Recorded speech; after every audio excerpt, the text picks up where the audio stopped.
Bear skin coats. Picture Northern Europe, around 300,000 years ago. You are not yet a modern human. You're an older kind, with almost no fur on your body, standing in a landscape that wants you dead. The cold here can kill you in hours. So, where do you get warmth? You take it from something that has more of it than you do.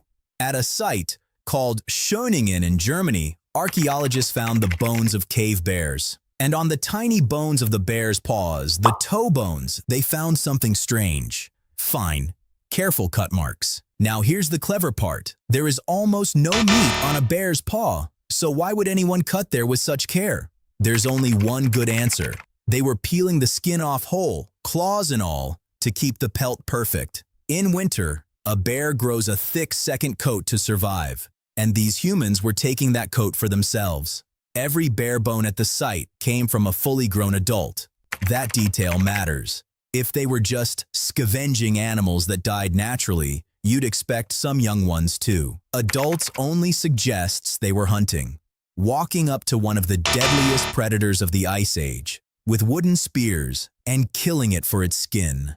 Think about what that means. To survive the cold, you had to strip the warmth off the back of the one animal best built to survive it. A coat solves the cold, but it does nothing for hunger. And in winter, food becomes its own kind of horror story. Rotten meat. Imagine you're starving. You dig up a piece of meat your family buried months ago. It's soft, green, and crawling with maggots. And your first feeling isn't disgust, it's relief. That sounds insane to us.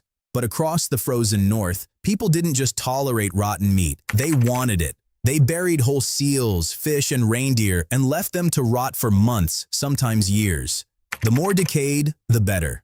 In the late 1800s in Greenland, a hunter proudly brought the explorer Robert Peary a gift.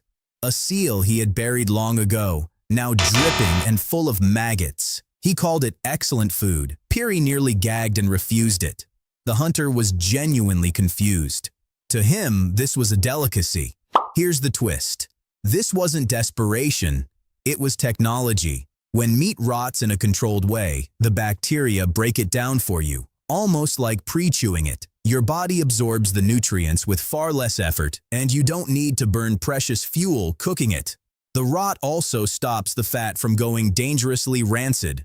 In Greenland, there's a dish called kiviak. They take up to 500 whole little birds, feathers and beaks included, stuff them inside a seal's skin, seal it with fat, and let it ferment for months under a pile of stones. Then they eat them. So why does this make your stomach turn when it didn't turn theirs? Because your disgust is learned. It's software, not hardware. And in the world of the cold, that disgust would have gotten you killed.